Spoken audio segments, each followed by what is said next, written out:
Assalamualaikum warahmatullahi wabarakatuh. Selamat sore semuanya. Dalam teori psikologi, salah satu teori psikologi, kalau kita mau melakukan sesuatu yang sulit, itu biasanya sebaiknya itu affect atau moodnya tuh happy. Kalau mau belajar UTS, kalau mau melakukan sesuatu yang sulit, jadi senang gitu. Itu sebabnya saya berterima kasih karena sesi saya didahului oleh para bapak-bapak ini yang sudah membuat suasana jadi demikian senang ya, kita tertawa melulu. Sementara tugas saya adalah senyum Bupati. Tugas saya adalah mengembalikan semua harapan kesenangan itu ke bumi, ke realitas. Kenapa? Karena yang namanya intervensi sosial, gerakan revolusi mental ini kalau hanya di konsep, kan kita kena marah ya tadi. Ya Bu ya. Jadi kita harus melakukan secara real dan itu adalah tugas menurut kami itu adalah bagiannya di intervensi sosial. Jadi saya merasa ini tanggung jawab saya untuk membalikan semua konsep-konsep tadi kita coba secara ilmiah dijabarkan di psikologi. Jadi mohon maaf barangkali paparan saya yang mungkin 9 menit ini tidak akan terlalu banyak tawanya, tidak terlalu banyak fotonya, indah. Dia saya nggak 9 menit lagi, intervensionis. Iya jadi sedikit agak banyak teori, jadi mohon maaf sebelumnya, tapi saya yakin ini sebenarnya juga yang ditunggu-tunggu oleh teman-teman hadirin di sini. Next. Jadi sekilas barangkali saya kenalkan dulu apa yang nama intervensi sosial di Fakultas Psikologi UI.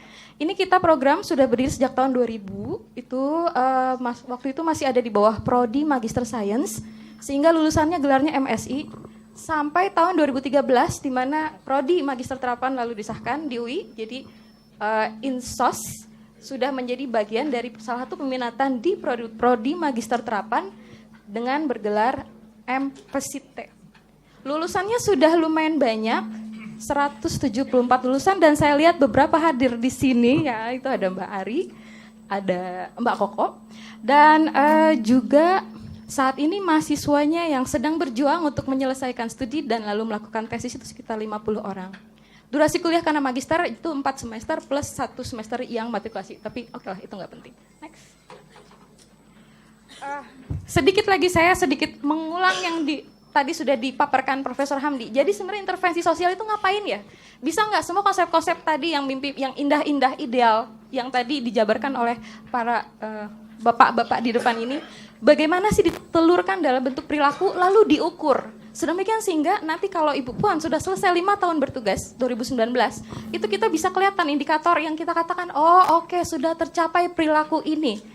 Perilaku itu dan sebentar kalau yang Prof Hamdi pesankan tolong ada 3 nilai, integritas, etos dan kerjasama.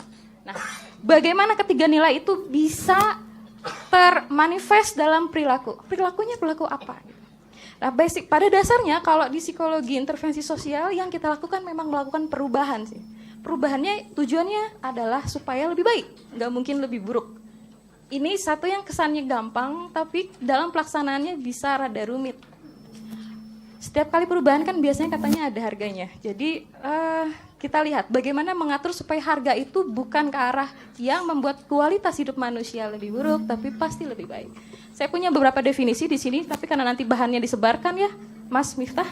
Jadi nggak perlu saya ulang lagi, tapi intinya yang kita lakukan adalah melakukan perubahan sosial. Dengan menggunakan teori-teori psikologi, terutama psikologi sosial memang. Kenapa? Karena konteksnya sosial. Perilakunya sosial, berhubungan dengan orang lain. Itu. Jadi yang saya next Mas. Yang menjadi kunci dari program ini dari Insos ini sebenarnya adalah karena kekuatan dia justru mencoba menjelaskan perilaku, menjelaskan sebuah perilaku. Lalu kita tahu bagaimana sebuah perilaku itu disebabkan oleh hal apa saja. Setelah kita paham, lalu kita tentunya bisa meng-create atau menghilangkan perilaku tersebut. Mungkin kalau beberapa literatur yang dulu-dulu istilahnya itu seperti rekayasa ya. Namun ya kurang lebih demikian tugasnya. Karena memang kita melakukan perubahan ke arah yang lebih baik, jadi memang dilakukan rekayasa. Kuncinya apa? Ya perilaku. Pemahaman kita atas si perilaku itu disebabkan oleh faktor apa? Tadi Bu Puan sudah menyebut beberapa hal yang saya jadi langsung tertarik. Kereta api, sampah, terus juga bahkan penggunaan toilet ya Bu. Terus apa tadi?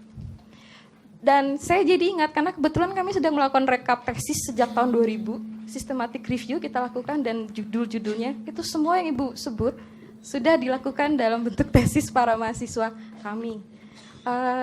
Tapi intinya sebenarnya yang dilakukan di tesis Insos, dilakukan di program ini ya pada dasarnya kalau menurut saya yang melakukan mencoba mengoperasionalisasi apa yang dinamakan gerakan revolusi mental tersebut.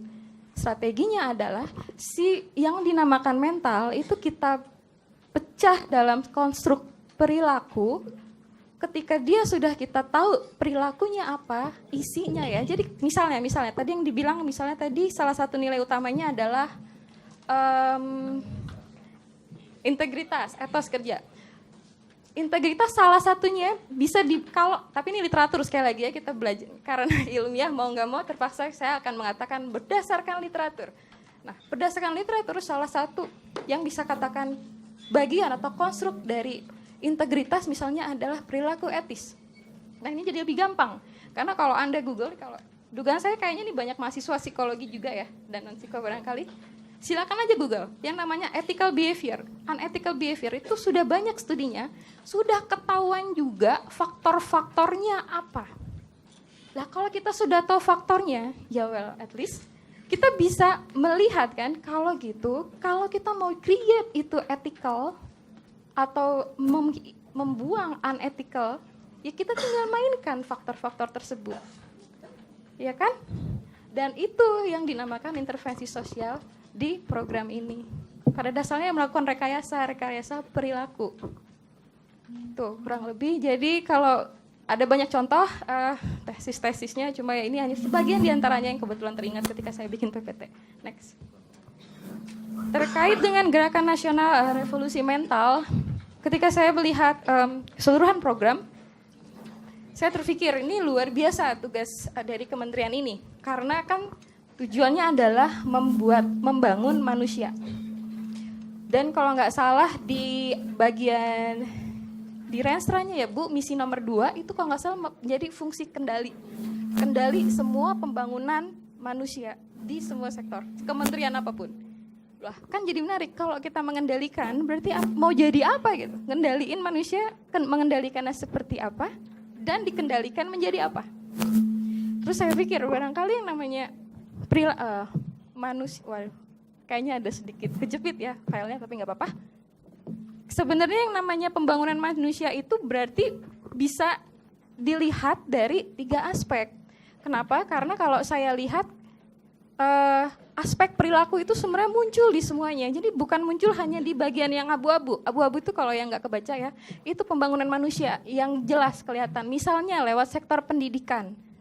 Terus sektor ekonomi barangkali dan kesehatan itu kan jelas gitu loh, manusia kalau dia mau edukasi dia sekolah, kalau dia mau sehat dia dapat layanan kesehatan, itu jelas. Nah kalau yang merah itu pembangunan fisik. Pembangunan fisik itu siapa yang ngerjain biasanya?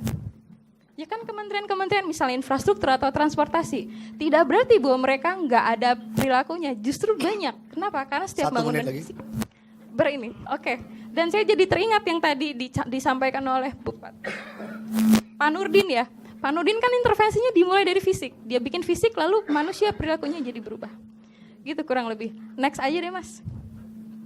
Ya ini ada beberapa tipe. Ada sebelum. Ini yang sebenarnya ada 3 tipe intervensi. Kita mulai dari kesadaran, sosialisasi seperti ini. Lalu selanjutnya harus ada capacity building.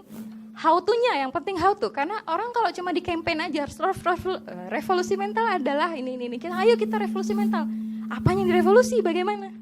Itu makanya harus ada capacity building dan selanjutnya ada advokasi. Karena once orang sudah berubah, kalau nggak didukung, seperti yang pengalaman tadi Pak Yoyo, lah saya berubah peraturannya ya nggak bisa, itu nggak akan bertahan. Itu makanya penting untuk melakukan satu paket ini. Kayaknya naik aja deh sebelum saya. Terus, pokoknya sebenarnya PPT saya bagus kok. 5, ini sih. Lihat, 2 aspek 3, kognitif dan konteks. 2, 1, tet.